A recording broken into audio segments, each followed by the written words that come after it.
This podcast is owned and operated by the RCR Association, a private third party to the Department of National Defense.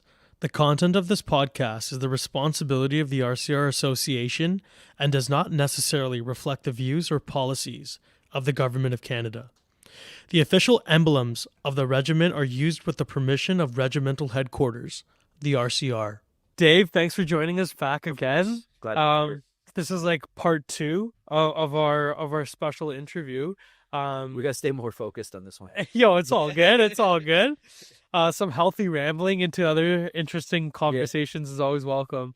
But for today, let's start off with a quick review about basically our last interview, where we talked a lot about your background in terms of when you served in the military in Canada, your time in the regular force as an infantry officer, serving as a JTAC with 2 RCHA for a few years, being promoted to the rank of captain, eventually making the decision to go to the reserve side, working as a major at CJOC for a great individual, Rick, and I didn't work for him, but he's working with him. My favorite person. Yeah.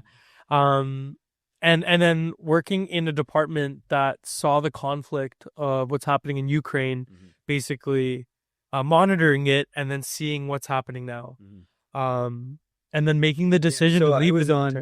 Just to clarify that, when I was at cyber and then when I went to targeting, I was on call it Eastern European portfolio, if you will, for the 2 or 3 years leading up to the full-scale invasion. So I saw it from a bunch of different angles, but day to day my job was figuring out how to support our training missions in Ukraine and Latvia, mostly, with a few other small odds and ends here and there. But that's why when the full-scale invasion started, I certainly had not like I knew everything, but I certainly had a more nuanced understanding of the conflict, where it was coming from, why it was developing, and how inevitable it was than just the average person in the military. You could easily go on I don't know how many of you guys have been to Ukraine or Latvia or on the Op Unify or whatever.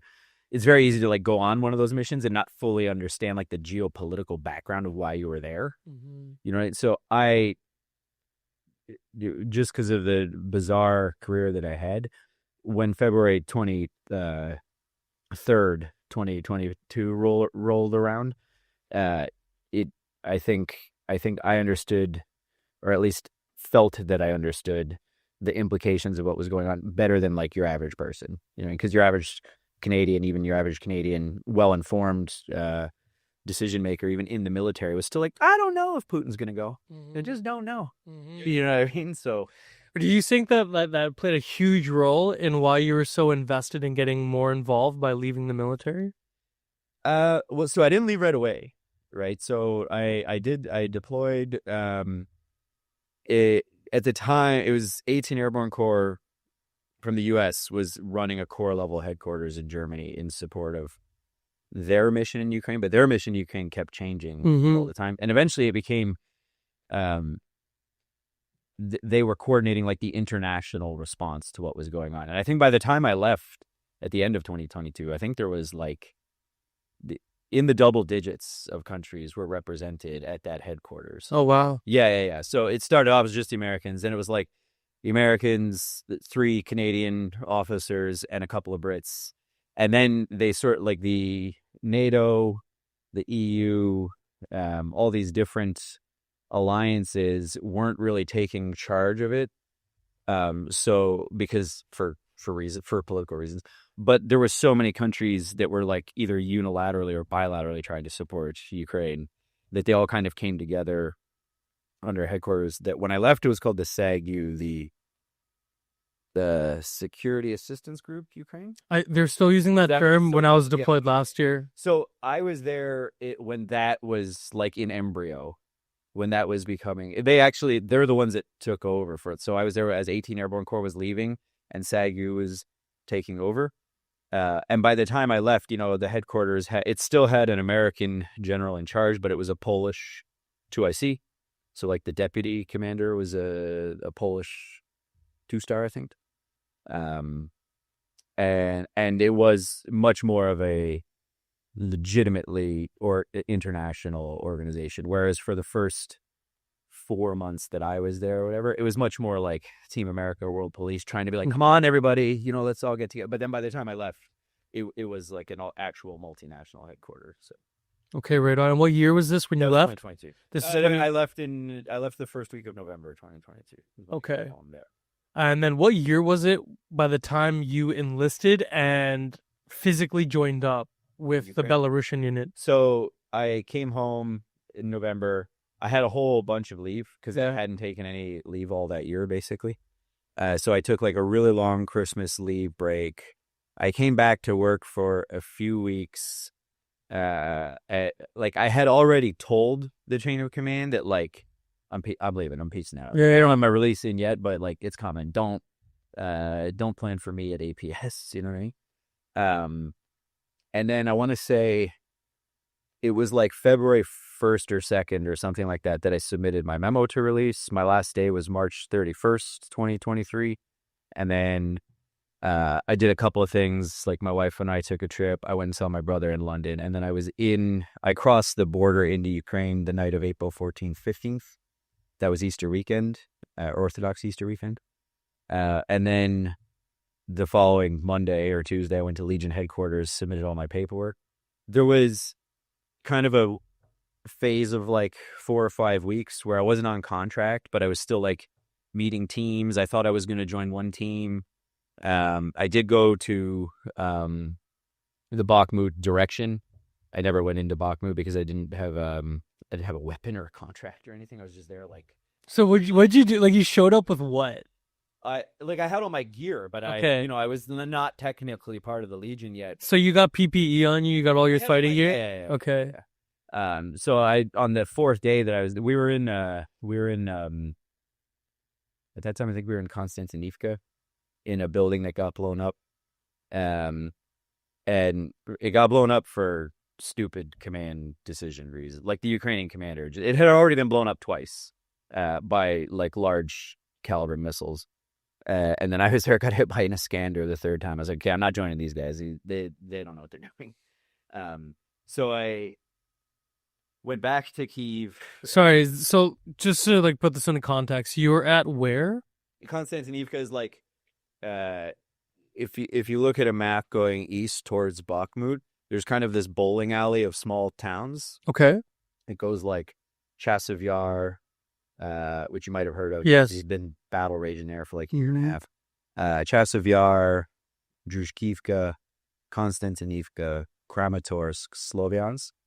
And that whole bowling alley has been fought over back and forth since 2014. Like the Russians have made legitimate pushes in the last 10 years to try and get all the way, because it's not a sexy axis of advance. It's not like, oh my God, they're threatening Kharkiv, Ukraine's 2nd largest city. But it's actually militarily more achievable, in Dave Smith's opinion, looking at a map. So they've been fighting there a very long time.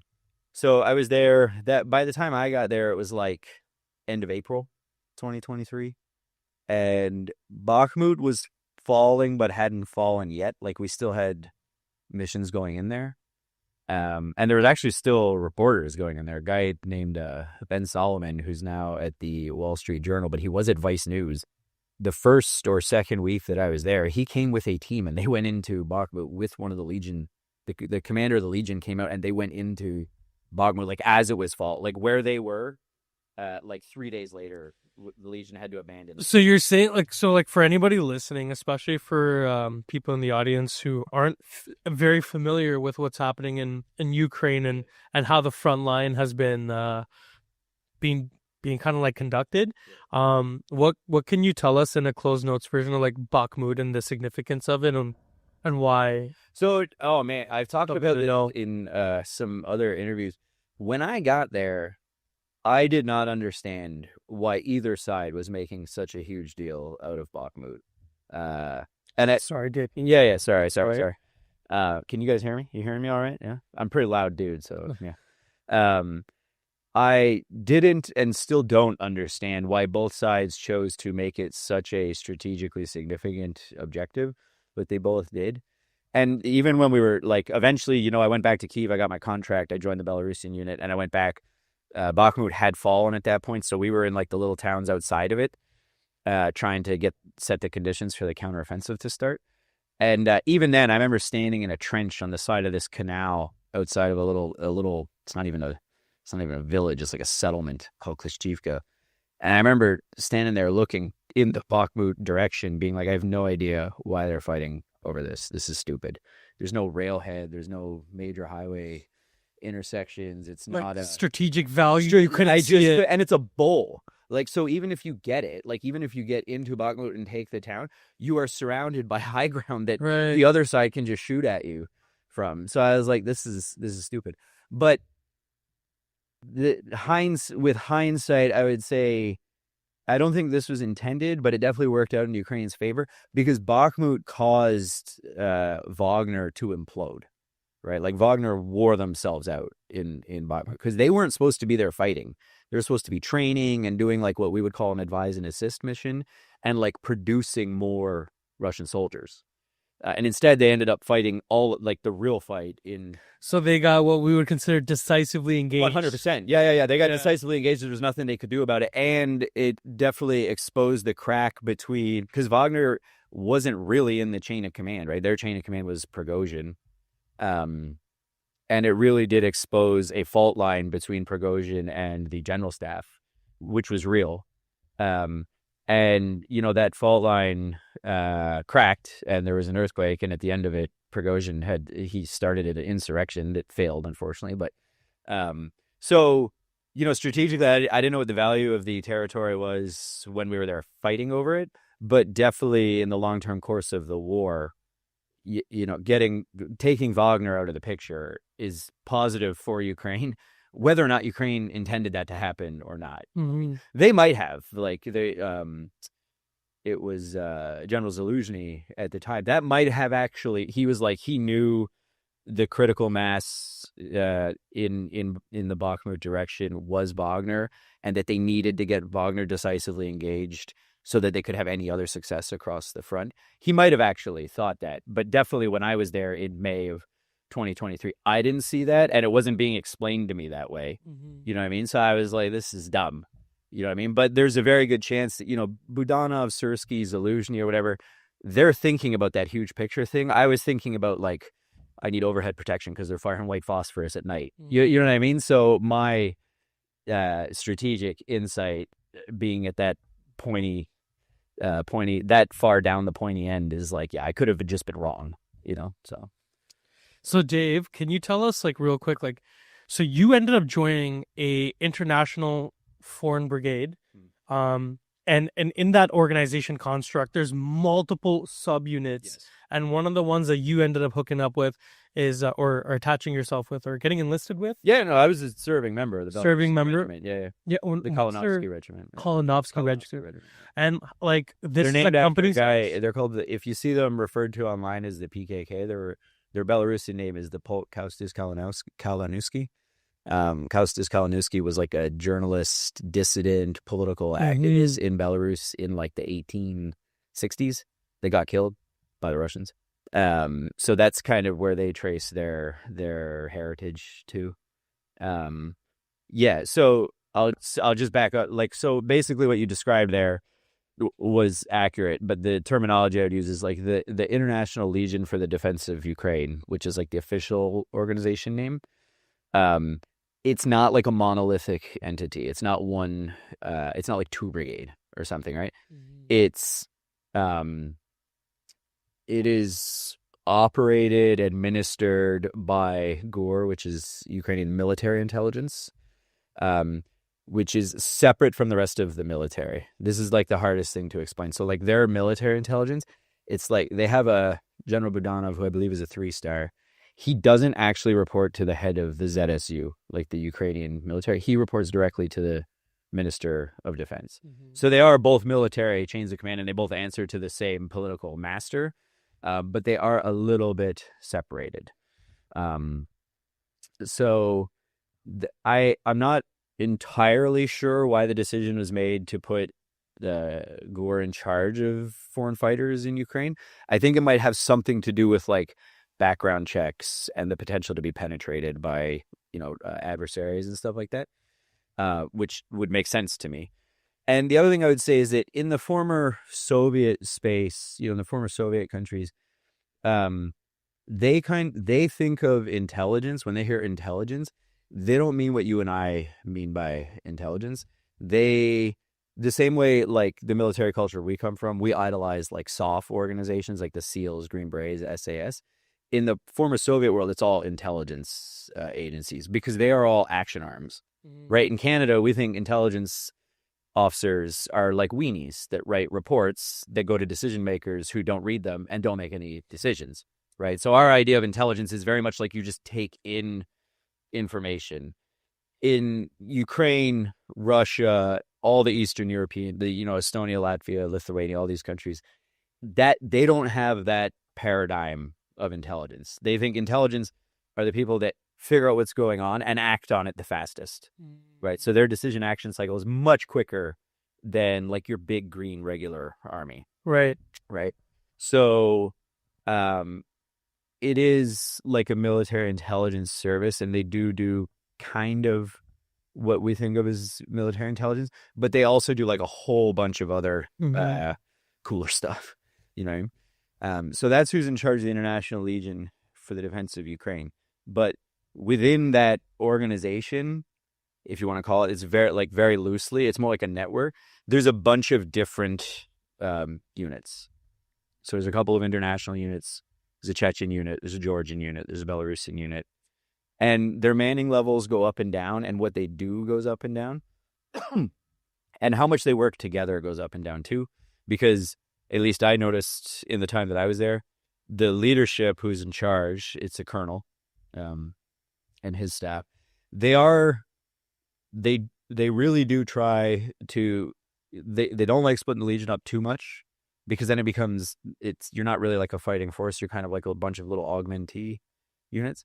And there's something to be said for having like all of the foreigners doing specific tasks. So what I would like to see them do, and I hope they do more of, is we're never going to be that integrated with the Ukrainian forces just because of language barrier, culture barrier, and plus, foreign fighters can leave at any time. So it's very hard to predict how many people you're going to have. So if I was giving advice to General Budanov or anybody, I would say like, consider using the Legion more as like backfilling tasks that free up Ukrainian units to go do other things. So a lot more, I hate to say this, but a lot more focus on like defensive and stuff that is kind of like steady state operations. Like you're in a sector of the front that is relatively stable. Mm-hmm. You know what I mean? Put your foreigners in there. At least if you have a unit, say that's all new guys, put them in there to like get their feet wet or whatever. Then you can take that ZSU, you're like that Ukrainian military unit, and have them go do something more lucrative. You know what I'm saying? But I would say on the whole, we weren't really doing that while I was there. It was a lot of, they moved us to kind of the crisis spot. So Bakhmut was one. They were there before I got there. They were fighting there. It collapsed in May, at the end of May, and I think the Legion had been there for like 9 or 10 months. What was it like? What was your personal what was your personal assessment about the unit you're working with? Were you happy? Yeah. Tremendously. So I went on leave, and when I went back, I rejoined them. It's hard to explain, but the Legion faces a problem that I don't think it can be solved, which is that it's all volunteers. Mm-hmm. So every Westerner that goes there is like one bad conversation away from quitting all the time, right? If they don't like their chain of command, or if they don't like the sector of the front they're on, or if they don't think the work they're doing is sexy enough, or if they just get into a yelling, screaming argument with another Westerner, everybody is like one split second away from just throwing the rifle down and being like, I'm out, I'm done, I'm going home. You know what I mean?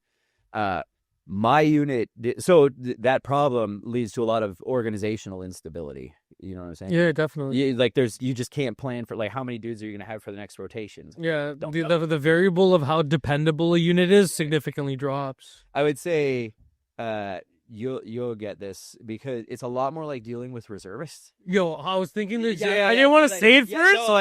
But I don't know if any of you guys were reservists, but listen, we were both reservists, so we could talk this shit. It's a lot more like dealing with reservists, not in like the caliber of soldier, because especially when I got there, before the counteroffensive started. The caliber of your average Western soldier that was volunteering there would blow your mind. Like I met multiple Green Berets, MARSOC, SAS. Like there's a lot of really and also just regular army guys that had like tremendous resumes. You know what I mean? Like Cav scouts from the States who were like all incredible. Just a bunch of like really top tier soldiers. So I don't want to diminish their resumes by saying they're like reservists, but psychologically they're more like reservists. Right. You know what I mean? And I would argue to articulate it so they could pick and choose what they want to do, which again impacts the dependability variable of somebody. Yeah. 100%. Which is what the reserve sometimes struggles with. It's very hard to be a commander. Yeah. Like a Ukrainian in command of those troops, it makes it very, very hard all the time. So what is it like to experience culture and language barriers? So I don't know if culture barrier is a term you guys describe, but yeah. So just to go back one question, like when I joined the Belarusian unit, they don't have that organizational instability as much because none of them can leave. They're all stuck. Right, because you were telling me about the Belarusian revolution. Yeah. And dude, if you leave Belarus and go serve in Ukraine to fight with the Ukrainians against Russia, you are a wanted terrorist in Belarus, right? And they like name names on TV, like the KGB, the Belarusian KGB, all knows who they are, and threatens their families and stuff. Like my best friend Sonia, he can't talk to his parents back in Minsk right now.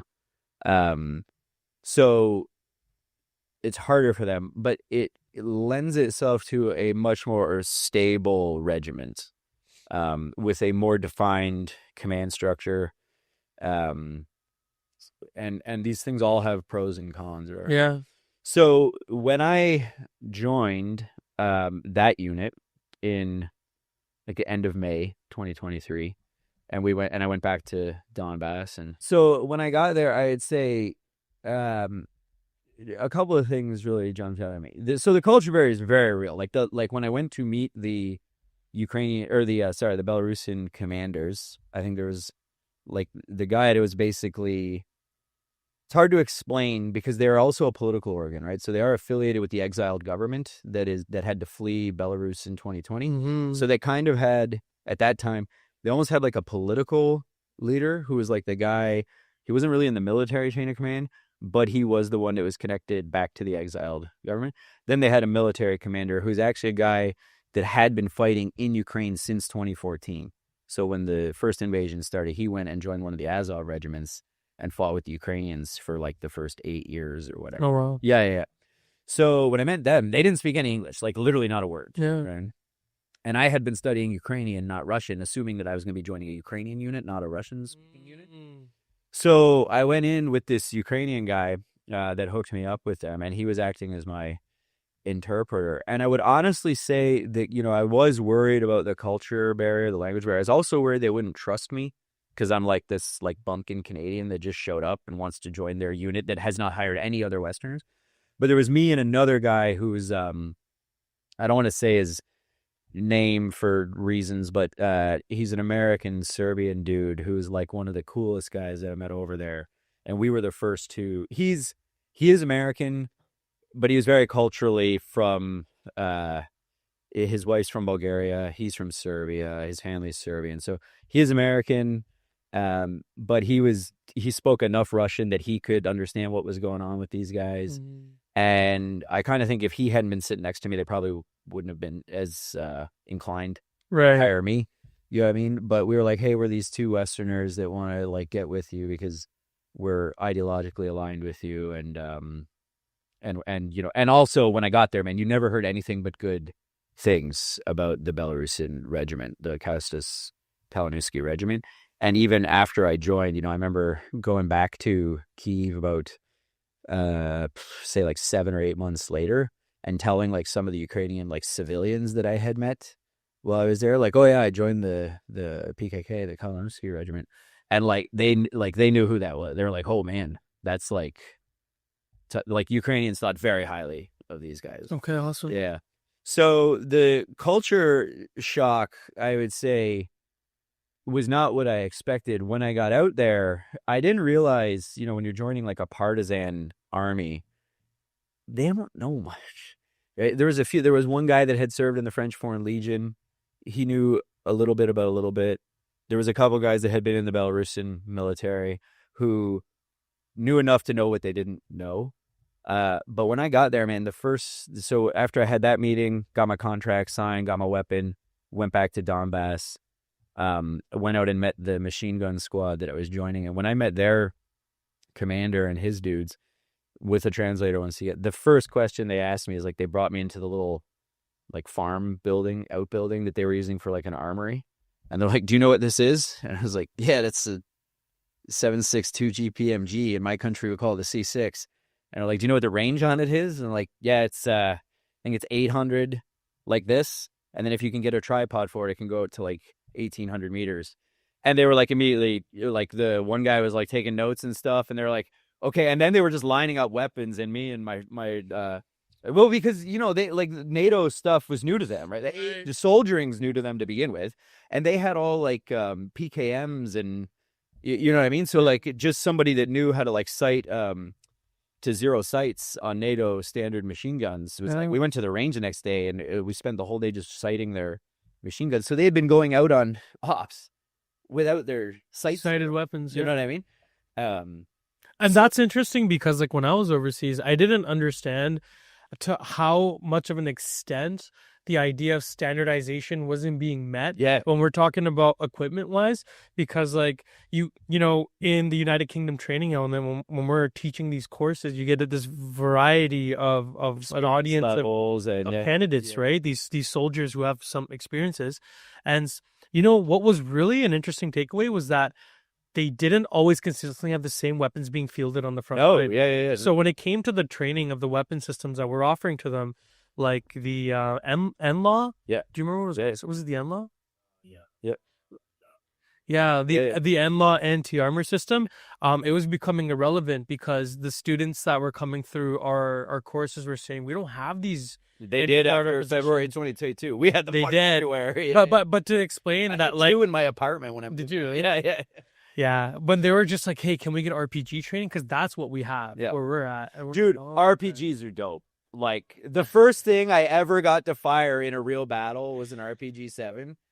It was the great, and like my friends. Yeah, tell us the story. What happened? So it was the first mission, or like, not the first mission, but it was one of the first missions. Where are you? In Klishchivka. It's that machine gun squad that I was talking about. We went out, and this guy who turned out to be like, I had my two best friends in the regiment was a guy named Sonia and a guy named Babus. And Babus was my roommate, and Sonia was an actual infantry guy, but like no experience whatsoever. He joined the regiment, I think, like a month or two before me, and he had fled Belarus. He was like a kindergarten teacher when the revolution started. He got imprisoned, tortured, all like the whole totalitarian 9 yards. And then when the war started, he was like, that's it, I'm leaving. And it took him a while to get out of Belarus and get into Ukraine. But then he joined the regiment. We go to the front, and this guy he's got like a mission or two ahead of me, and absolutely zero soldier experience before that. We go out there, and he's like, hey, tomorrow we're going to advance, because 3rd Assault Brigade, who we're with, is trying to like get up as far forward as possible back towards Bakhmut to start the counteroffensive. And I was like, cool. He's like, do you know how to use an RPG? And I was like, no, but I want to learn. And he's like, okay. And he shows me, and he's like, yeah, come on, we'll go shoot one at the Russians right now. And we just literally walked outside the trench and shot it at a Russian trench. Yeah, dude, it was dope. Yeah. Yeah. Wow. Yeah. No range safety brief or not. You know what I mean? It was, yeah. Wow. I can't even imagine what guys is like. And then what happened was, I can't remember if it was the same mission. Yeah. It was that mission.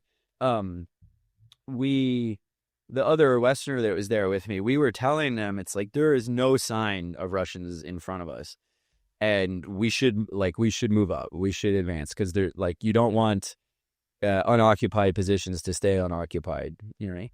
And we were trying to help 3rd Assault Brigade get ready for their counteroffensive, which was like long overdue at this point. It's like end of May, beginning of June 2023. So the counteroffensive should have started like 2 months earlier. Right. The seizing the initiative is no longer in the game. Didn't get there on time, and the conditions just weren't set. So I forget his I want to say the Ukrainian team leader that was there with us, his name was Scalpo, if I remember correctly. But he was a dope dude, and he listened to us. He's like, these are good points. So him and Sonia went and talked to the Ukrainian brigade commander, and they came back and they're like, yeah, we should move up. So the next morning, dude, it was just like, if I took video of it and sent it to you, I could show you guys. I do have video of it. It looks like we're in like Gagetown on exercise or something, but we all have rocket launchers and shit with us. We just put all our stuff on and just started walking through the woods forward, and we were like completely unopposed the whole way. Like a dismounted advance to contact? Dismounted advance, dude. And our plan was, if we encountered any resistance, we would just hold up there and be like, this is where 3rd Assault Brigade will start their counteroffensive the next morning or whatever. And we didn't encounter any resistance. And it was like the positions we had been firing RPGs at the day previous. And yeah, so... Dave, yeah, what's it like dealing with drones? Yeah, okay. It sucks. It's fucking awful. And I would say now, you know, like a year ago, a year and a half ago, you could at least, there were workarounds, there was EW answers, there was counter UAS options, but now, honestly, everything is just ground to a halt because the drones are so ubiquitous on both sides. Can you explain, like, to us, like, what you mean by that? Okay, so when I first got there, we would infill by night. You know, you had to worry about cover and concealment to a certain degree or whatever, but it wasn't like every time you stepped outside to take a piss, you thought a drone was gonna schwack you. But by the time I left, that's exactly how it felt. Such an intense amount of paranoia. It's not paranoia. Like, you can see and hear them. Oh, they're just all the time. They're everywhere. The last several missions that we did last summer before I left, and it's only worse now. Like, I talked to one of my friends last week. It's even worse now. There is just an FPV hunting you the whole time. Like, if you're moving around, if you're in the wood, if you are outside of at all times of the day, there are all times drones that are trying to kill you at all times. Yes, 100%. Either they're trying to. So there's your main drone categories. There's FPVs, which are like the first person view ones that it's literally trying to hunt you. There's kamikaze drones that you just fly at something and they blow up. There's grenade dropping drones. And then there's like surveillance drones, but really what most of them are doing is adjusting indirect fire. Right. So even if that drone's not trying to blow you up, it's trying to snipe your trench with a mortar round. Right. It's still having lethal effects 100%. with its application. Yeah. And the thing I think that really changed, so what happened was at the end of 2023, we did a long rotation in Kupiansk, which is like the far east of Kharkiv Oblast. And then I went on leave. I went to the UK, saw my wife, saw my brother, did some other things. I went and met with the Belarusian exiled government in Eastern Europe and tried to do some stuff with them. And then I went back to Ukraine, probably like the beginning of March, like maybe the first week of March. And then we hired a bunch of people. We did some reconstitution. We went and did like a month and a half of pre-deployment training, and then we went to Kharkiv. And in that period between, you know, the say the end of December 2023 and like May of 2024, the Russians, in my opinion, this is Dave Smith's opinion, I don't have this based on any like insider information, the Russians figured out how to strap thermal cameras on literally every drone, because we could not do anything at night, like at all. Like imagine someone like with our first meeting with the Ukrainian team leaders that were like the unit that we were going to support, they're like nothing at night. You know what I mean? I'm sitting there listening to all this through translation. I like understand some words and I'm like, what did he just say? He's like, they don't do any ops at night. I was like, no, get him to say that again. It's like nothing at night, zero, ever. You know, is just running around in daylight and running around in teams of like 2 or 3 dudes. Can you explain why there's such an emphasis on small, like very, very micro small units? Because if you amass any kind of force at all beyond like, basically from the time you leave, like generally your safe house is going to be close enough to the front that you can like get in and out really quickly. If you walk outside your safe house with more than like 2 or 3 dudes, or like say a pickup truck's worth of dudes at the absolute most, you'll get smoked by a drone. So operating dudes would get smoked by an FPV on their way to the front. Like they leave it just didn't happen to my unit, but it has happened. Like guys, like 5 dudes mount up in a pickup truck, or say like 4 dudes inside and then 3 dudes in the back, right? And they're literally driving from the safe house to their position at the front and get blown up by an FPV. They haven't even made it to the zero line yet. That's how ubiquitous they are. They're everywhere. That's incredible. Yeah. It's nuts. So like with a unit to do any sort of like effective missions, like this is very hard to achieve when you only can send out 2 or 3 people at a time. Well, it doesn't mean it means within the camera or within the like gimbal of a drone, anything more than 2 or 3 dudes attracts enough attention that they start putting fires on you. It doesn't mean like once you're there in the trench line, it's only 2 or 3 dudes. It just means you're moving. Right. Like if 6 of you are getting off of a pickup truck, 3 of you are hiding in a garage while the other like 2 or 3 guys start, their movement. So how are you guys? Are you guys using radio? Yes. So you guys are still able to By communicate? the time we left, almost every dude in my unit had their own radio and their own MVG. It was a big deal for it. Developed over time, yeah. Wow. Yeah. So when it And came, it's all Motorola's. There's nothing heavy. I don't know if you guys are. I'm old, but when I was going through, we had the 522 and then the 117, and like I had to run around like a goddamn idiot as a platoon commander with like a 50-pound hunk of junk on my back. Out there, it was all Motorola's and repeaters, and most people had them, and we all had. Most people had like integrated comms in their Peltors and stuff. So yeah,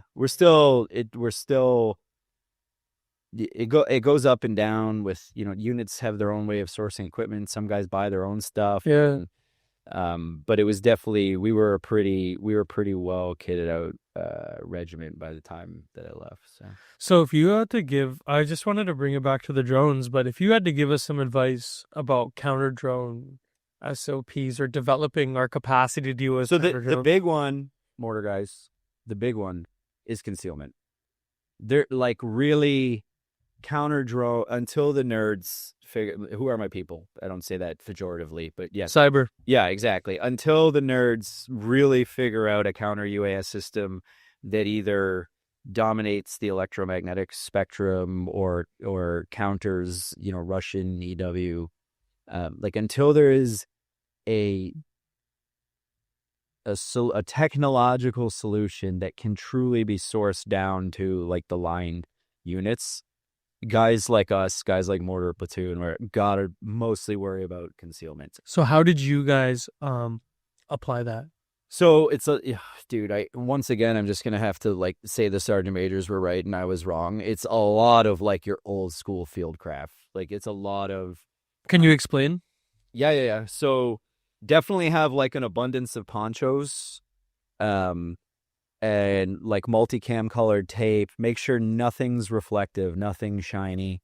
If I'd had it, I would have brought it. I had this entrenching tool that I called Excalibur because it was like amazing. And unfortunately, we got in a gunfight and I had to leave it. And then when I went back to try and get it like 3 weeks later, it had been blown up. But like I wanted to show, like when I say non-reflective, I mean like it has to be painted, scuffed, dirtied, wrapped in tape. Because even like like abandoned water bottles, like the drones can tell if you're throwing like 2 liter or 1.5 liter water bottles outside of a trench. But by the amount of reflection that those cause, it can tell if the pile is getting bigger and bigger. You know what I mean? So and like a drone guy told me this, like they fly over this one position 3 days in a row and they're like, we're pretty sure those are plastic bottles and we're pretty sure there's a lot more of them today than there was yesterday. So they just launched a mortar mission on it, and I'm sure the Russians are doing the same thing, you know what I mean? So like, discipline, like trash discipline on your position is huge. You know what I mean? When you're digging, like making sure that you're not throwing turned earth just right behind your position without doing something to camouflage it. Because it creates a signature of your position from an aerial view. Absolutely, yeah. And what they notice is change over time. Yeah. Right? So it's like, you might not think like, oh, it didn't generate that much spoilage in the like 3 or 4 days that I was out. But it's like if every team that's going out for 3 or 4 days is changing the shape of the position from overhead, that's what people notice, right? Like the pattern recognition. So, like I went out with the mortar team for a few missions, and dude, we were right next to a basement because counter mortar, like the Russian counter mortar, which did suck in the beginning. I'm not gonna lie. Like the news stories about how bad it was were totally true, but What do you mean by that? like the Russians, so their counter mortar is not just like the drone saw you shooting mortar. They have radars, they have acoustics, they have things that can triangulate. A lot of sensors. Yeah. And which we do too. Like 2RCHA does as well. And they were always treated like the redheaded stepchildren of the regiment when I was there. F battery.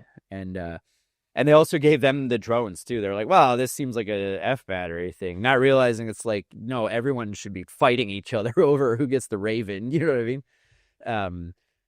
But yeah, so the counter mortar for the Russians got really good while we were there. And if their radar or their acoustic system or their radio interceptions or whatever are triangulating where that mortar is, obviously they're moving a drone towards it to try and find it. You know what I mean? So like you're there shooting a mortar in, a hole in the tree line or something. You got to have your own like level 5 trench system right next to you. You know what I mean? Because it's like you fire the round and then you get in underground. You know what I mean? Because the counter mortar is coming. You know what I mean? That quickly. I can't speak authoritatively. It's been over a year, Right. year and a half since I even saw. But you have a very short window between it was getting shorter when the reaction takes effect. Yeah. And can I ask you, Dave? Like I've heard people talking about how your radio can give away a signature for counter fucking counter IDF. Sure. Is that true in your guys' cases? Well, I mean, it's not for I don't know. I went out with the mortar team a couple of times. I went out with the drone team a couple of times.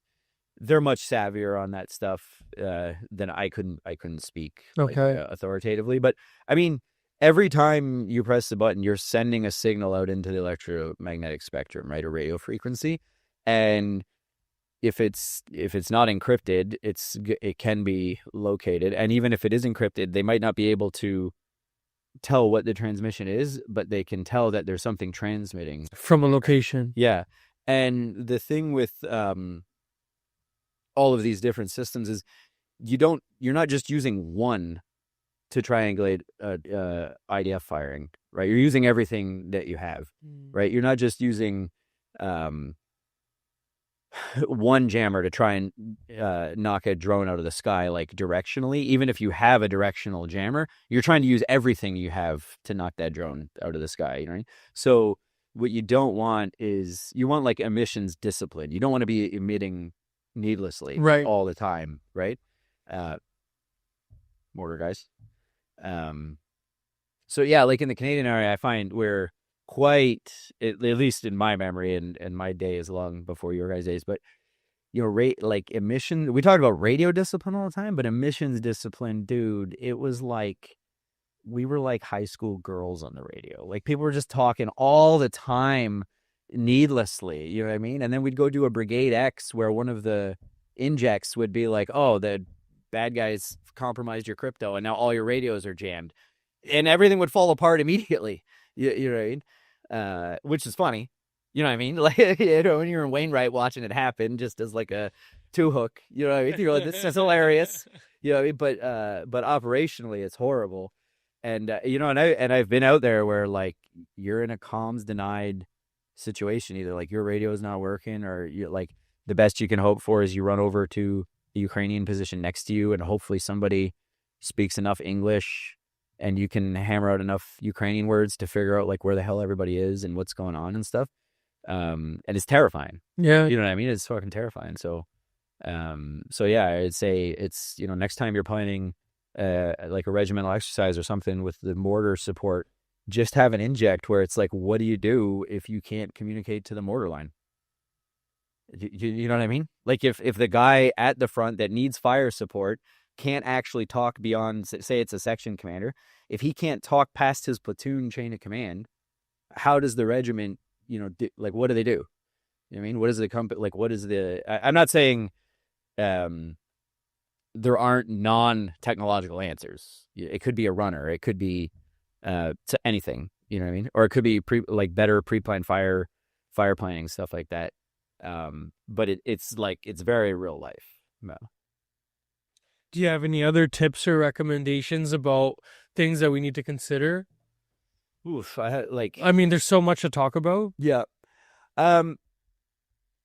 I would definitely say that, I'm not sure where the doctrine development is with PAMs, but I would certainly go back and infantry section and platoon in battle. I'm nerd. I know it's officer nerd out moment, but really revisit that shit, even just for mindset. Yeah. Because, I came up during the war on terror generations where we all thought we were going to be fighting terrorists and counterinsurgency for our whole careers. And that's debilitating when you're having to relearn lessons about conventional warfare that were thoroughly learned long before the war on terror. You know what I mean?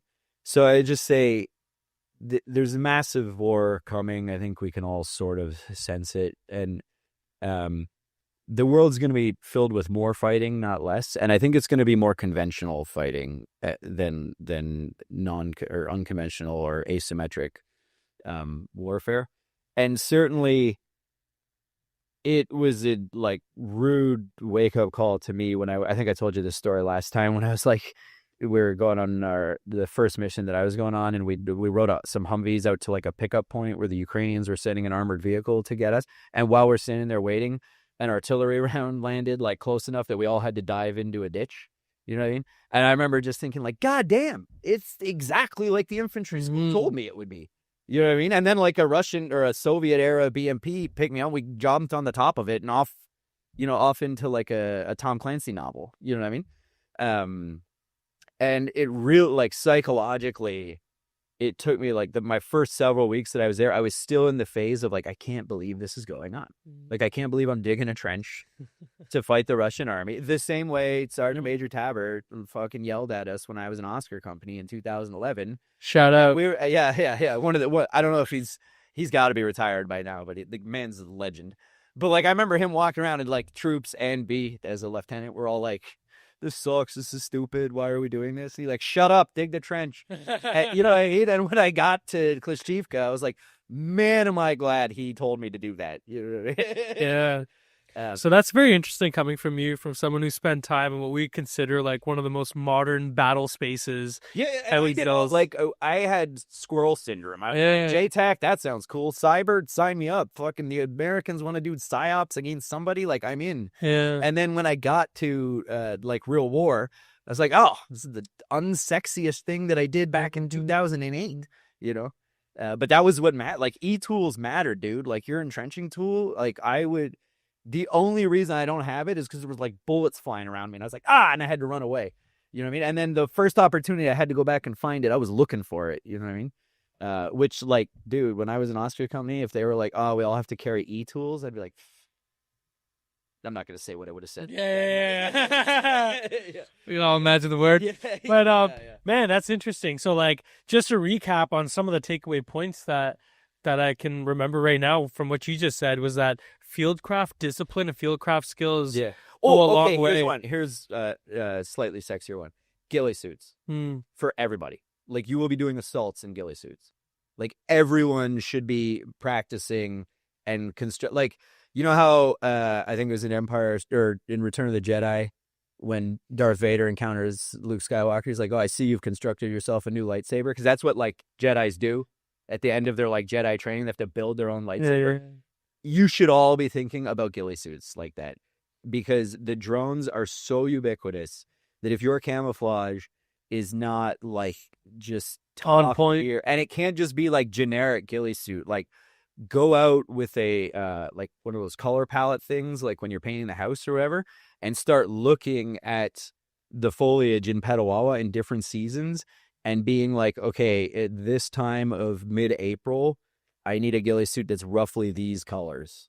You know, and I'm not joking, it will get that detailed, because by the time I left, dude, every assault, every guy was wearing a ghillie suit. That's crazy. Yeah. And then I don't know, I didn't see any evidence of it, but I'm sure the Russians have already learned this lesson too. Yeah. Yeah, I'm positive, man. Wow. Yeah. Because like we in the West make them out to be like complete dumbasses all the time. Like if you read normal news coverage, it's the Russians fuck something up and we treat it like, what a bunch of idiots. Or I can tell you it is not like that at the front. Like we killed all the, I say we killed all the dumb ones. You know what I mean? Like they're adapting as well. So if if Darth Vader's building a better lightsaber than your lightsaber, you're fucked when you go to fight him. You know what I mean? So like that is one thing. If I could, like impress upon, an infantry battalion, like have an Excalibur level entrenching tool, have a dope ghillie suit or a selection of ghillie suits that are seasonally and geographically appropriate, and know how to make them.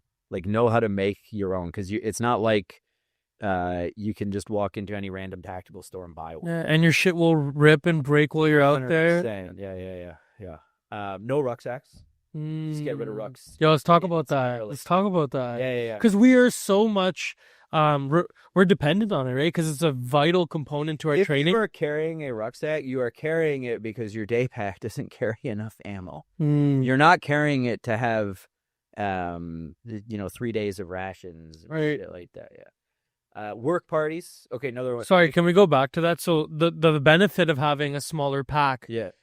Let's save this for when we talk about gear. Yeah. Okay. Yeah, when we talk about gear, because I'll show you what I was using. Yeah. That I defended with my life. Like I several gunfights. I was like, no, I'm not taking this off. There's no way in hell I'm taking this pack off. I will die with this pack on because it's so vital to me. But the work parties, huge. So when you're doing offensives and defenses, but especially when you're in offenses and you're advancing, it's not like you go up and take the objective and then you peace out. Or if you're in the Canadian Army, like you take the objective and then high five because the X is over. Yeah. It's like you're taking it, and that, like, I'm not joking. By my second or third mission on the last rotation there in Kharkiv, where we were on the offensive the whole time, it's like this Ukrainian unit was right in front of us doing advances, and we were in like a fairly narrow tree line. So even though there was lots of dudes out there, you couldn't really have more than like maybe 10 to 15 dudes on an assault at any one time because the tree line just wasn't big enough for it. So they're advancing, and this mission I was on QRF, so we were right behind them, and we weren't like QRF in the traditional sense. We, like, as they would take a Russian position, we would run up and bring them water and ammo and put it there. You know what I mean? And then another force would come up while they're getting ready for the next like bound in the assault. Another force would come up and start digging in, like right behind them. Like there's a dude on his belly, like looking down his sight at the next bound of the assault, and there's like work parties coming up right behind him. You know what I mean? So it's not like you consolidate on the objective or whatever. It's like consolidation is like, we're on the objective, get the shovels up here, and they get up there and start digging. And they're doing like flank security so they're basically holding that position while the assault is still going. Can I ask you something? Because in our training, we often talk about consolidating or pushing past the trench system, because that trench position, usually, generally speaking, would be sited within the enemy's defensive fire plan. Yeah. And so with that being said, did you guys worry about that?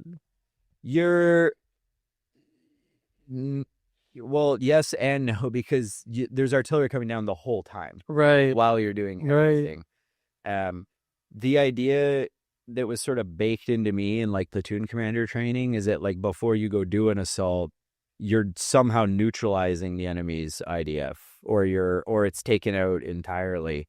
And this is why I was saying, like, you're in ghillie suits because there's drones looking for you while you're, like, they know you're coming.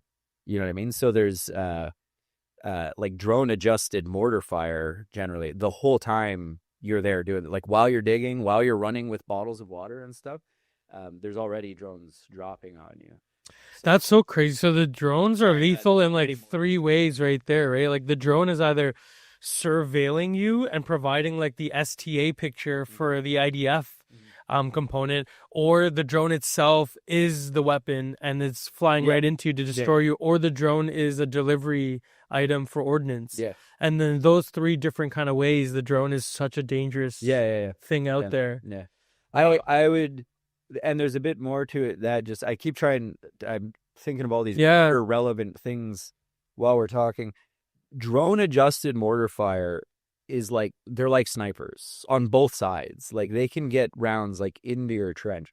And I honestly think it's because, unlike a traditional IDF paradigm where you have like a maneuver force talking to a headquarters requesting fire support from an outside agency, and you have different approval authorities for each of those things, it's all the same unit and it's all the same people, right?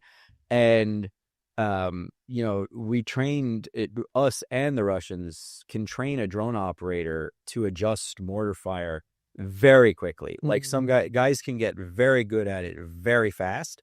And I would actually say having less military experience works to your advantage, because they're just, to them, if you're like a gamer, you know what I mean, and you don't know anything about how militaries do stuff, all you're worried about is like getting the round onto the target. And you don't, it's like if I'm at the front with, me and some Belarusian dudes and some Ukrainian dudes, and we know we want to go do a thing, or the assault's about to step up, and they're like, hey, drop mortars on the positions right in front of us. I'm not requesting that from like a forward observer who's talking to a gun line or something. I'm literally like talking to like a dude that I know who's probably in the woods with me looking at the drone feed, right? And he's talking to a mortar team that's like a kilometer and a half away, who are also from our unit. Like they're also dudes we know, right? So this idea that you can like disaggregate command and control for all of these different functions on the battlefield, like I don't believe that's the way of the future. And the Ukrainian units that are really good at coordinating artillery with their maneuver force, it's because like the artillery dude that's like saying, yeah, fire the artillery right now, is in that maneuver force's talk, and he is not like it's not like Jesus has to bless it. Right. And it's like you turn to like Andre, can you shoot this right now? And he's like, okay, on it. You know what I mean? There is the level of authority. Yeah, it's like push way down, like way, way, way down. And they err on the side of fire. You know, like they don't err on the side of don't fire. They err on the side of fire. Yeah. Which there's downsides to that. There's blue on blue. It happens. It's very real. But it's an artillery war, man. Like you're fighting the Russian army. Dude, what's it like? Heavy. What's it like taking IDF? It sucks. It just sucks the whole time. Just a very vulnerable position. I mean, you can prepare for it. You can have how so? Gear. You can, you're constantly digging. When you say constantly digging, you're talking about, hey, if you're gonna stop for more than 10 minutes, you're digging. What do you mean by that? Most of the places that I was in were pieces of ground that have been fought over so consistently back and forth. There's already established trench systems there. But anytime, in the early days of my unit, we were still getting our feet under us, and we were mostly just doing defensive, and we were augmenting like 3rd Assault Brigade and whatnot. They'd be like, hey, move up as far as you can, and then we're gonna start our line, our advance from there. Yeah, man, like the moment we got there, we started digging. Like as soon as we're like, okay, this is the place to stop, it's not like a debate. It's like there needs to be a fighting trench right here within minutes, So yeah, it's, it's not, it's hard to explain, because I feel like in the training I did in the Canadian Army, we're always treating the battle space as if like we just got there, right? But like, I've seen trench systems in Eastern Ukraine that I'm sure are years and years old. They're like so developed on both sides, and the Russians have, I would say, their trench theory, if you will, or their doctrine, judging by looking, I've never read it or anything, but judging by looking at it, like it's a lot more advanced. That we went on this 20-year vacation from conventional warfare while we were fighting terrorists, where we're like, I don't need to know how to make a zigzag trench every 5 meters so that if a guy gets into the trench system, the most dangerous he can be to me is 5 meters away. You know what I mean? Like that's the most I have to worry about is he comes around the next corner. You know what I mean? And they do this for hundreds of meters. So if you get in there and you're trying to clear that, you know what I mean? It's like, you're like, fuck, like, like nobody wants to kick down a door and run into a room and get shot by an insurgent. Imagine doing that every 5 meters for 700 meters. You know what I mean? Like it's exhausting, and it takes so much manpower, and it's so narrow that you're always in a one-man gunfight, 2 men at the most, right? Like if I go down on one knee and you can shoot over me, you know what I mean? So it neutralizes any advantage you have in manpower, you know what I mean? And I honestly, just looking at the trench systems of the Ukrainians and the Russians builds, you know, they didn't forget those. They probably learned those lessons in the 2 world wars the way we did, and then when we forgot them and they didn't, you know what I mean? So yeah, I would say it's like, it's the unsexy lessons are the stuff that I really took away from leaving there. Drones are cool.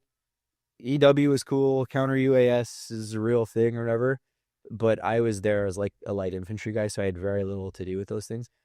And sorry, I'm just going to go on like Uncle Dave's it's all good. soapbox here for a minute. But I have noticed since I've come back, especially with the kind of political situation that Canada's in right now, where there's a lot of politicians and leaders talking about like what Canada needs to do to get to 2% spending and these kind of, like, what should Canada do to save our, like, we effectively don't have a military right now. Like, I don't think anybody believes we can like project force anywhere to achieve a policy objective. That doesn't matter if you don't have artillery shots. Yeah. You know what I mean? If you don't have tanks, like if you don't have things that can go seize and hold ground, you know what I mean? Close with and destroy the enemy, just to go as infantry as I can right now. If you can't do that, you can have algorithm enabled whatever you want, right? It doesn't matter. You're still irrelevant, you know? And so it's not that I don't think the kind of futuristic side of this war is unimportant, but the thing the Ukrainians figured out and accepted post 2014 was that their core business needs to be like, no, when we get invaded, can we conduct guerrilla warfare to repel the invasion? That's the first thing. You know what I mean? Will old ladies scream at Russian soldiers in the streets, and will like 25-year-olds shoot javelins at tanks coming into their field? You know what's interesting? Like a special forces guy told me this. Yeah. Because they have this understanding of a concept called relative superiority. Yeah. And it's about shaping the variables that are at play in your favor to give you an advantage versus just bringing certain. I would just argue that is the definition of tactics. That's what tactics do, right? Tactics, not to get too philosophical here, but like tactics are how you localize your concentration of force at an objective to achieve the effect that you need in those very limited conditions. It doesn't mean you win everything on the battlefield. Mm-hmm. You know what I mean? It's like pick the thing that matters that's going to change your adversary's decision calculus or affect his behavior, right? Like his ability to resupply himself. And how do you localize the resources and the forces that you have to affect that objective? You know what I mean? So it's relative. It's relative superiority. It's like if I blow up your ammo dump, it doesn't mean I have way more ammo or acumen than you do. It just means I knew the one thing that would stop you from shooting the Nova Kakhovka Dam every night. You know what I mean? But Dave, I do want to say that to your point about what you mentioned about like how do you judge an army essentially on its capacity to be effective, and I love how I think it's the new British CDS, and you know I read an article about him when I was deployed in England, and there was a quote by him that says the way you measure an army's effectiveness, it's by its capacity to engage in warfighting. Yeah. And like legit, that's its purpose. Otherwise, you could argue an organization. Sorry to interrupt, but like, isn't it crazy that he had to say that? Like, does nobody else listen to that and go like, I can't believe he had to fucking tell people that. When you think about where society is, yeah. I think what the military is struggling with is what individuals in society struggle with. It's an identity crisis. It's like, who are we and what are we? Yeah. And I think we need to really talk about that. Yeah. So we can figure out who we are. But I do want to say one more thing. Yeah, go. There are some people that where I work still understand that concept and remind people. For example, one of the depart with dignities that happened here with an RSM, and I believe it was Chief Warrant Officer Martins. Okay. When he left, when he did his DWD and the rest easy, he told the NCOs, he's like, no matter what happens with society and the changes that happen, these are out of our control. But remember what we're here to do, and gentlemen, like, stay lethal. Yeah. Like, no matter what happens, Yeah. just that's what we're here to do, is Yeah. to be lethal. Yeah. Right. And I argue that we have to remember these things, and whether it's as fucked as it is, but to say it out loud from the top. Yeah. From the top, to say that, to remind everybody Yeah. who we are and what we're here to do Yes. is something that really needs to happen. Yeah. Because we're that's where we're at. Yeah, and I'm glad to hear you say that as like like an enlisted guy, a battalion, you know what I mean? Because I think it's very easy to forget, you know, like a nation state that can't defend itself won't be a nation state. Yeah. For very long. And I'll tell you this It too. doesn't matter if the citizens believe that. Yeah. It's just a fact. 100%. And if there aren't you know, regiments and battalions and brigades full of people that understand that very, very basic social contract, you know, your country will cease to exist. You know? Well said, Dave. I do want to discuss with you some other stuff too, because your time is super valuable. Question: when were you in England? Like when were? Well, we were deployed last year from January, and I think we were both there till July. Okay. January to July last year. Okay. For Roto 17. Okay. I was just wondering if any of the Ukrainians that you trained would have trickled into the brigades that I was working with at the end there, but I doubt it. Yeah. The particular ones that I got to work with were National Guard, Border Guard, and various police services. Yeah. So those are the three demographics I dealt with a lot. What an interesting experience though, man. I'm glad you shared last time that you met somebody who had a very positive experience with our engineers. Yeah. Which speaks to the quality. He's just the one, like, he actually trained me and my unit. Okay. You know, just be subtle. Just lick your lips at him. You make eye contact. Popcorn in your beard the whole time. Yeah. No. I would say there is at least like 3 or 4 moments that I can remember where somebody like saw a Canadian flag on my helmet or something and came over and said like, "Hey, I did training with the Canadians," and just had nothing but good things to say. And especially the ones that did it, you know, years ago. And I met one dude in particular that I remember in Kyiv, actually. He I think he did probably like a section level training of some sort, running ranges and doing stuff like that, in like maybe 2016 or 17, but it was years before the full scale it was like 5 years before the full scale invasion started. And then he did whatever his required service was, and he got out and he was running his own business and stuff. And then when the invasion started, he just went to like wherever in his community where they were handing out AKs, you know what I mean? Got one, joined some team, and then like I met him in a trench. You know what I mean? And he was like, yeah, the only training that I had was like when I was in 5 years ago, and it was the Canadians that came and taught our basic course or whatever. But once the full scale invasion started, he was like, well, I'm not wondering what to do here. He drove to like his church or his community center or something, grabbed a rifle out of a white van, you know what I mean? And boom, now he's like in the military, whether they signed him up or not. Yeah. You know what I mean? Like how dope is that? Like, can you imagine that going on in like Scarborough, Ontario? Like, you know what I mean? Like, I don't see that, or Windsor. Like, imagine in Windsor, like, just pull up a van full of AKs and be like, all right, who wants to fight back? Like, everybody like, we don't know what to do. You know what I mean? Yeah, I had a moment like that in high school, but it wasn't guns. It wasn't guns, though. Which high school? Brampton. But, like we had this, I shouldn't be talking about this, but there was like this big brawl thing incident that would happen years ago. And, one of the homies rolled up in his white Corolla, opened the back of it. He had probably 30 bats, poles, hockey sticks in it. Jesus. It was a serious day that day. Yeah. But anyways, he rolled up. Canadian version. Yeah. So like guys are genuinely interested in like these ideas of hearing what was it like to roll on missions out there. So I know we talked about it a bit, but like in a nutshell, from when you've done your training in Canada to when it's like to do a real mission? What can you say are big differences that stood out? Okay. So first of all, you got to divide up like if it's offense or defense, which Okay. are very different. It's very, very different. Defense is very like blue collar. It's shift work. Like it's go out, hold the line. You know what I mean? A lot of like especially when the weather gets shitty in the spring and the fall, a lot of like weapons maintenance and making sure like because your machine guns stay there. You know what I mean? Your crew serve weapons stay there, and if they have to come off the line, they have to be replaced. So it's a lot of like making sure your grenade launchers always work. How long are you doing like a rotation in the defense? Probably the longest I ever did, I think, was 6 or 7 days, and Okay. that was quite long. Normally, it's like 4 to 5 days. Okay.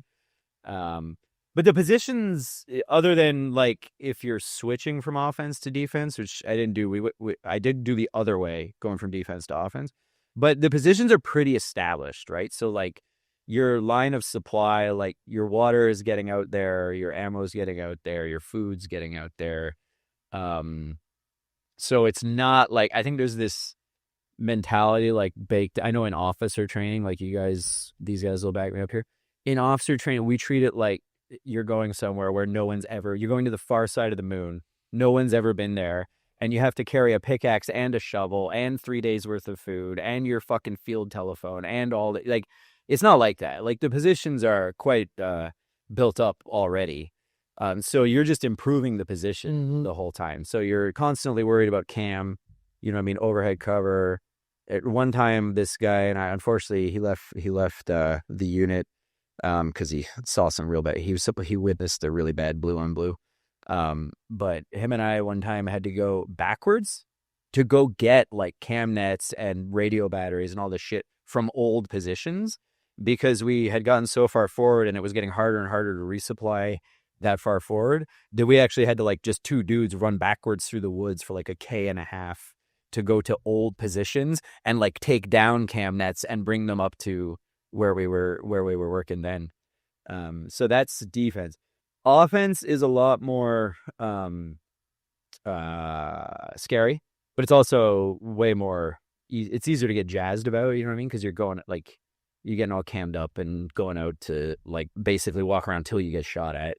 And getting in and out, I would say my units, especially the team that I was on, like the infantry platoon that I was on, we often erred on the side of going on foot further and further because the drones generally are not hunting around for like 3 or 4 dudes running through a tree line, but they will be hunting down like a pickup truck full of dudes on a road. So I would say the whole time I was there, like we used to drive as close to the line as we could, and then we would gradually be walking as the missions developed over time, and especially by the time we were in Kharkiv, we were walking / running a lot more, which is hard because I was the oldest fucking dude. I wasn't the oldest dude, but man, did I feel old. Like as a 40-year-old man running around with a bunch of like 25-year-olds. But I was like, dude, this is...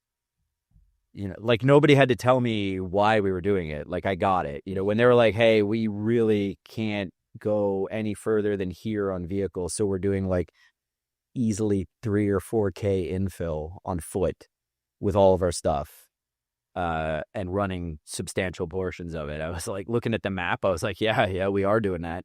No argument here. You know what I mean? So...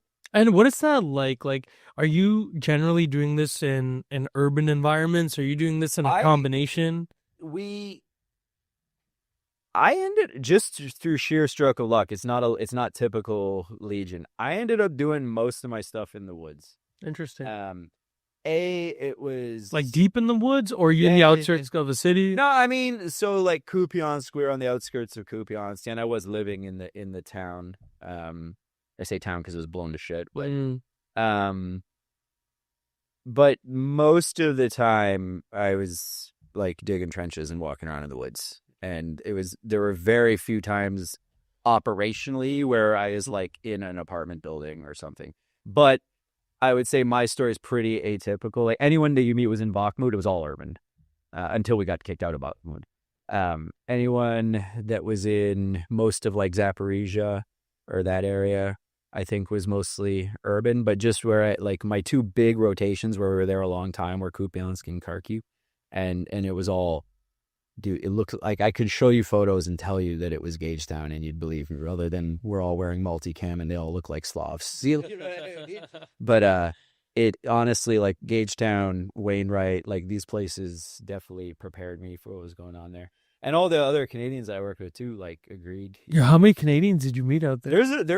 I mean, I don't know how many are there total, but my unit, we always had a few. I hired several. There's a lot around. Like we were well represented. Most of them had time in the CAF.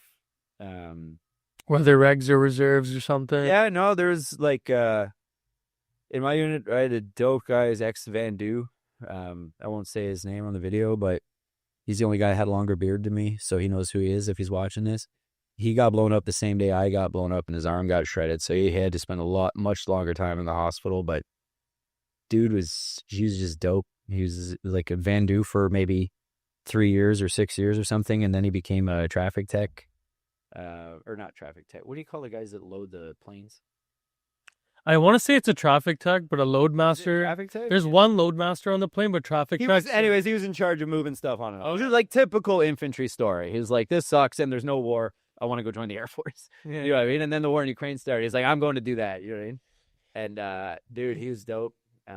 Yo, so a guy like him, he gets like severely injured. Like, how does it work in terms of like medical coverage and being treated? Bro, so granted, I was like, the day I got blown up, I think it was like the 6th casualty that day, so everybody overreacted. But like, there was a medic. I walked myself back to the medic. She was like 300 meters behind us. One of two women that I saw at the front the whole time I was there, and she was dope. She was in the Ukrainian, like one of their C2 trenches. Mm-hmm. You know what I mean? Right behind us. Like when I say right behind, I mean it's like the intersection at the far side of the parking lot. You know what I mean? I like my friend, one of my Belarusian friends, he's like, he looked at a mortar round landed right next to us, and I was like, what the hell? And I was like, there was like these small trees between our trenches that were holding up the concealment, and they like exploded, and all the like fragments of wood it turned into like shrapnel. Yeah, basically, yeah.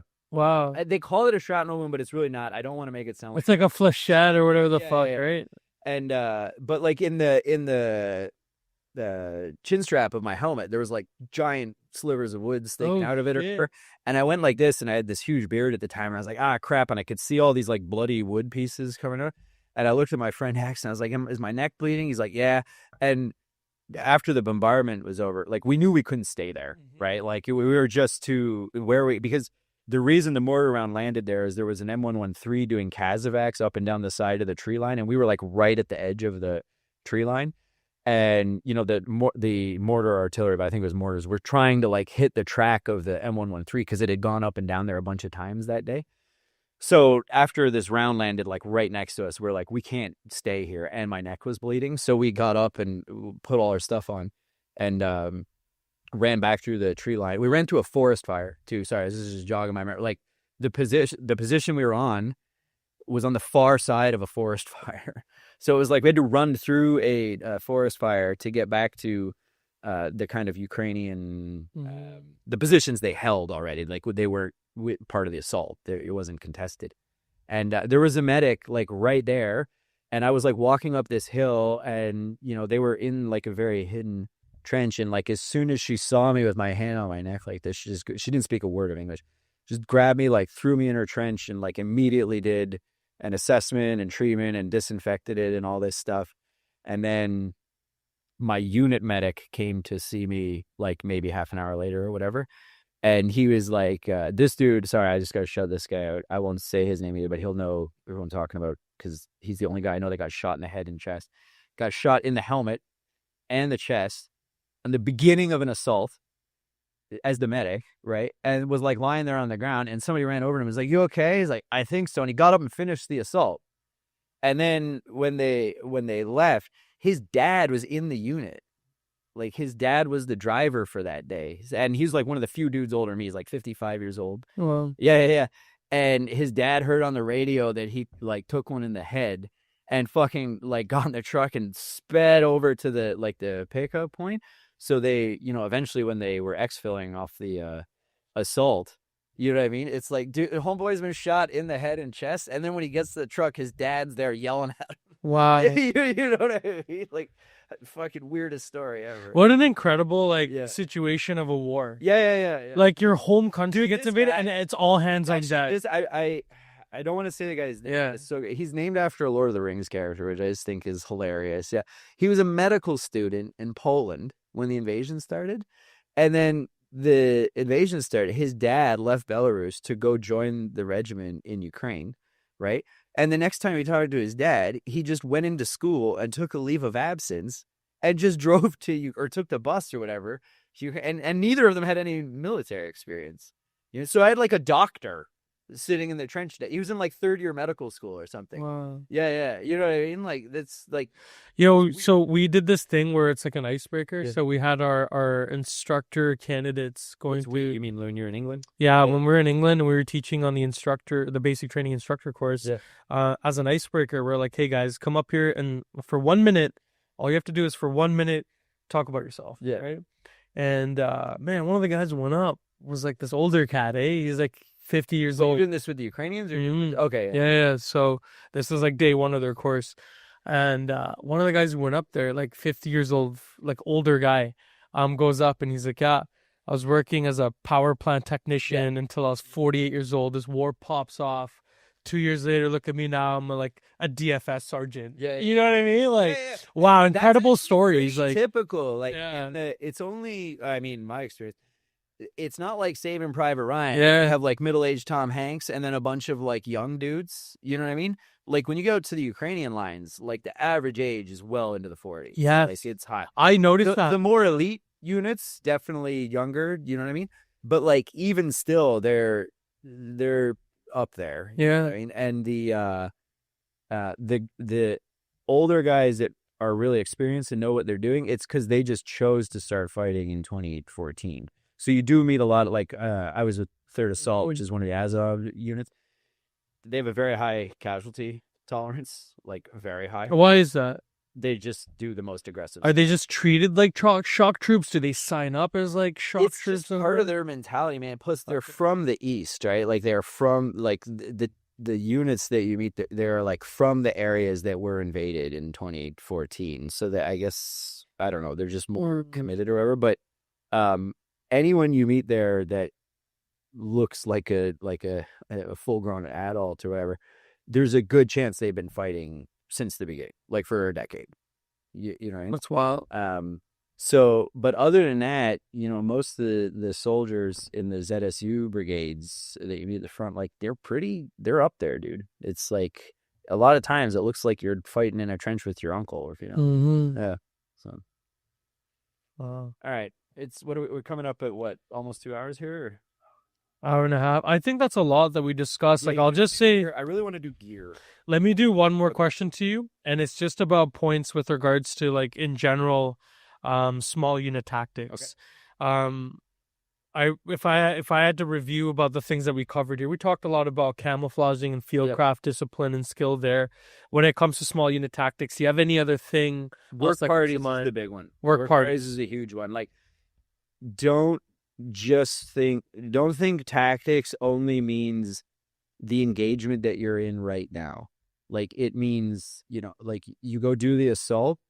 How do you like immediately recock and keep assaulting? Right. Like how do you quickly consolidate and just keep like forward. You gotta take the ground and you gotta hold the ground. Right. And I felt like I didn't really know what holding the ground meant until I got to Ukraine. So tell us about what does holding the ground mean? So, like, just for example, at the end of my dismounted platoon commander course, you do this huge live fire platoon attack. And, by then, like, everybody almost knows that they've passed. Like, they usually put the top candidate in charge for that one. And a lot of the grown-ups from Combat Training Center Gagetown come out and watch the whole thing. And I felt like I remember doing that attack on my phase 3. And like consolidation was just like, it was a charade. You know what I mean? It's like you get on the position, you have like live IDF and stuff, and your fire base is all live and everything, and then you get on the position, and everybody is like, "All right, man, didn't we do a great job? Fucking teen medals. Fucking looking great, you know." And I didn't realize, like, when you do that in real life, that's actually like the easy part.